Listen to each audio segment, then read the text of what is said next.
You need to watch this if you love creamy, cheesy goodness. Let's make chicken Alfredo bake in minutes. Preheat your oven to 375 degrees Fahrenheit.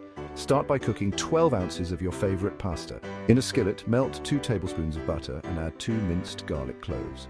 Cook until fragrant. Now, in a large bowl, mix your cooked pasta, 2 cooked and diced chicken breasts, 2 cups of Alfredo sauce, and half of your cheese.